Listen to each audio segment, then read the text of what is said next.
Hi folks, I'd like to have a quick chat about property market fundamentals. Look, about 6 months ago, I produced a very comprehensive research report where I summarised the property market fundamentals of this country. For memory, there's about 27 dot points all up.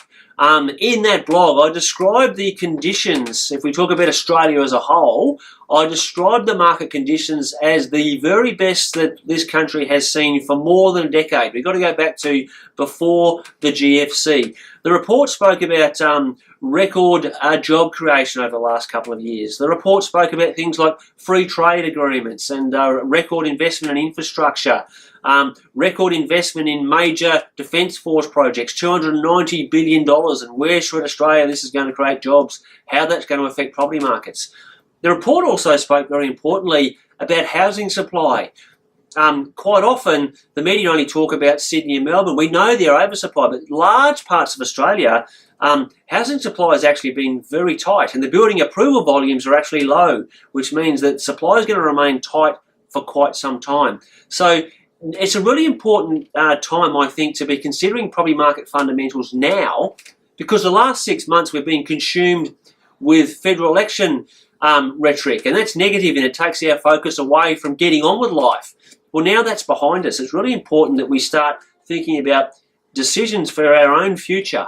I want you to read that property market fundamental report and the sensible comments that are made and how you can use that to your advantage. Now, that federal election, there's a few really important things that come out of that for property investors, of course. One thing is it removes any uncertainty that some of you might have had about property markets if negative gearing was significantly diluted or if capital gains tax increased. Well, it's gone, dead, buried, never to be repeated.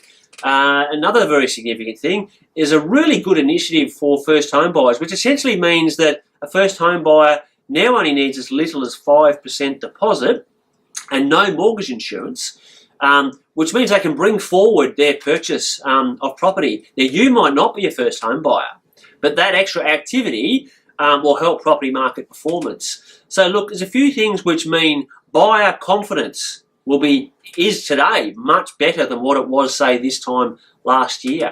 Another very important announcement, bigger than all of them in my opinion, APRA has just announced that they have reduced the loan assessment rate. It has been 7.25%. It's now going to be about 6.5%, a significant reduction. What that means is a lot of people who, say, last year might have applied for a loan to buy a family home or investment property and missed out because of the tightest lending conditions this country's ever seen, now they're back in the game. We're going to see right here, right now, and for the foreseeable future, a significant increase in buyer activity, a significant increase in buyer capacity. What this means is more people transacting in property. You can figure that out for yourself. That means some pressure on prices, which is what property investors want to see.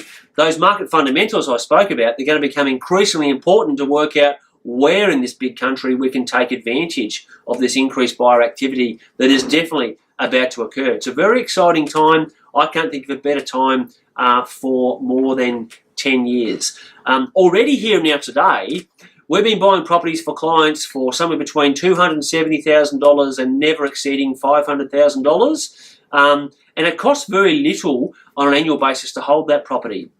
For example, a typical property that you might pay, say, $400,000 for, with as small as a 10% deposit, that costs our clients no more than $3,000 per year, and that's before any taxation benefits. So it is a really, really affordable way to invest. It doesn't hit the household budget, and a very exciting time because of those really good property market fundamentals. You need to take advantage of these. What we're seeing throughout large parts of Australia, we're seeing rents rise. You don't hear about that in the media because they tend to talk mostly about Sydney and Melbourne, but rents are rising. There's also talk that interest rates, we might get one or two interest rate cuts.